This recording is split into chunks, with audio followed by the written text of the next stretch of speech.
ఈరోజు రవీంద్ర భారతిలో శ్రీ వల్లూరి ఫౌండేషన్ వారి ఆధ్వర్యంలో నిర్వహించిన 2024 అవార్డు ప్రదాన ఉత్సవంలో శ్రీ కొలకలూరి నవీన్ కుమార్ గారికి భారత విభూషణ్ అవార్డు రావడం జరిగింది. ఈ అవార్డును శ్రీ కోదండరాం గారు ఎమ్మెల్సీ, శ్రీ డాక్టర్ ప్రత్రాని రామకృష్ణ గౌడ్ గారు film chamber chairman, Shri Manikyarao గారు ఫిలిం యాక్టర్, శ్రీ దైవజ్ఞ శర్మ గారి చేతుల మీదుగా ఈ అవార్డు ఇవ్వడం జరిగింది. ఈ అవార్డు ప్రకటించినందుకు doctor VR Srinivasaraju, madam Krishnaveni గారు, అదేవిధంగా సుధాకర్ అన్న గారికి, వారి టీం సభ్యులందరికీ కొలకలూరి నవీన్ కుమార్ గారు అభినందనలు, ధన్యవాదాలు తెలియజేశారు.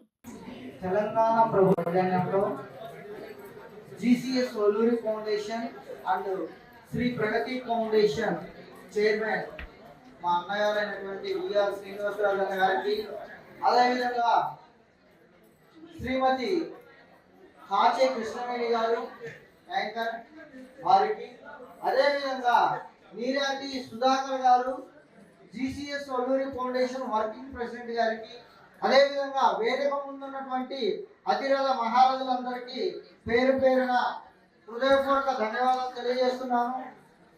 ఈరోజు మనం గమనించినట్లయితే కవి సమ్మేళనం సమాజంలోని మానవ హక్కుల యొక్క పాత్ర.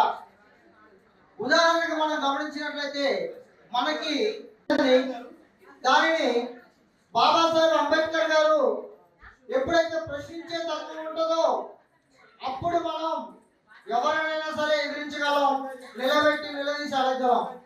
ఇప్పుడున్నటువంటి ఏవైతే ప్రభుత్వాలు ఉన్నాయో భారత రాజ్యాంగాన్ని తుంగలోకి తొక్కి వాళ్ళకి నచ్చిన విధంగా వాళ్ళకి నచ్చినట్టు హామీలని ఇస్తూ వాటిని తుంగలో తొక్కి జనాలను మోసం చేస్తూ వచ్చాయి.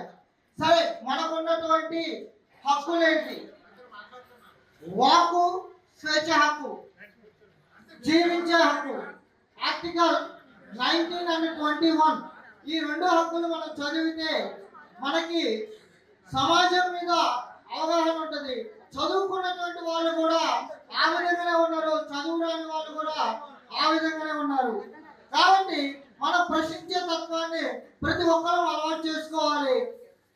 ఇప్పుడు ఉదాహరణకు మనం గమనించినట్లయితే కొత్త నేరాలు, కొత్త విధాలుగా సైబర్ క్రైమ్ లేదా డిజిటల్ అరెస్టులు ఇవన్నీ వస్తున్నాయి, మనం చూస్తా ఉన్నాం.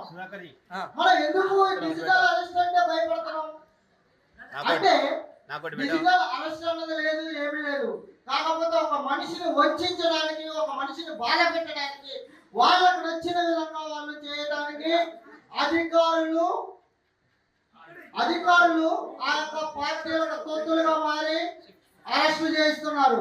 దీనిని ఖచ్చితంగా మనం ప్రశ్నించినప్పుడే మన సమాజం మొత్తం సమాజం బాగుపడుతుంది.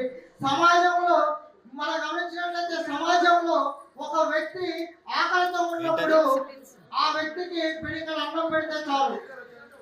ఒక వ్యక్తి దాహంతో ఉన్నప్పుడు ఆ వ్యక్తికి కొంచెం ఒక గుండెలు మంచినీళ్ళు ఇస్తే చాలు.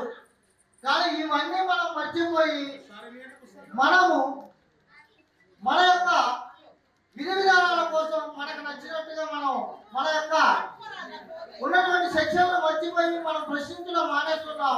కాబట్టి ప్రతి ఒక్కరు ఆర్టికల్ 19 and 21ని ఖచ్చితంగా మీరు చదివి గ్రహించి ఈ యొక్క సమాజానికి మనమందరం ఉపయోగపడాలన్నది నా కోరిక. జై భీమ్.